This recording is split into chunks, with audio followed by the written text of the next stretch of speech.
தேவன் உங்களுக்கும் எனக்கும் கொடுத்ததோடு ஆரம்பிக்கிறது. அவர் சிருஷ்டித்தது, அவர் நமக்கு கொடுத்தது, நமக்கு வரங்களாக கொடுத்தது, இது எல்லாமே யாரும் கேட்டல்ல. தேவனாக அவராக சிந்தித்து அவராக டிசைன் செய்து இதை நமக்கு தந்தார். Because he is a God of love and God of grace. முதலாக தேவன் மனுஷனிடத்தில் பேசும்போது அவனை நீ பலுகி பெருகி கனி தந்து இந்த பூமியை நிறைத்து ஆண்டு கொண்டு எல்லாவற்று மேலும் நீ ஆளுகை செய்ய என்று சொல்லி ஆசீர்வாதத்தோடு ஆரம்பித்தார்.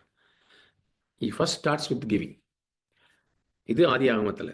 நீங்கள் வெளிப்படுத்தின விசேஷத்தில் பார்க்கும்போது அதே கர்த்தர் அவர் ராஜாவாகவும் நியாயந்தீர்க்கிறவராகவும் திரும்ப வந்து நாம் ஒவ்வொருவரும் அந்த கிருபைகளை, அந்த வரங்களை, அந்த ஈவுகளை எப்படி உபயோகித்தோம் என்பது, எப்படி உபயோகப்படுத்தலை என்பதை வைத்து நமக்கு வெகுமதியோ அல்லது பனிஷ்மெண்ட்டோ கொடுக்கும்படியாக வருகிறதை கடைசி புத்தகத்தில் பார்க்குறோம்.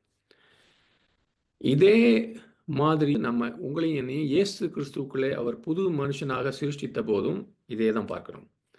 முதலாவது நம்மை அவர் நேசித்து பிதாவானவர் தன்னுடைய சொந்த குமாரனையே நமக்கு எல்லாருக்கும் விலையேற பெற்ற ஒரு கிஃப்டாக அனுப்பினார். நாம் அவருடைய ராஜ்யத்திலே மறுபடியும் பிறந்தபோது உடனடியாக நம்ம எல்லாரையும் ஒவ்வொருவரையும் அவர் கிறிஸ்து இயேசுக்குள்ளே உன்னதங்களிலே உட்கார வைத்து அங்கே உன்னதங்களிலே கிறிஸ்துவுக்குள்ளே சகல எல்லா ஆவிக்குரிய ஆசீர்வாதங்கள்னாலும் ஏற்கனவே ஆசீர்வதித்தார். It's about a believers life. ஒரு விசுவாசியினுடைய வாழ்க்கை ஆரம்பிக்கிறது தேவனோட கிஃப்டோட, தேவனுடைய வரங்களோட, தேவன் நமக்கு கொடுத்த எல்லா நன்மைகளோடு ஆரம்பிக்குது.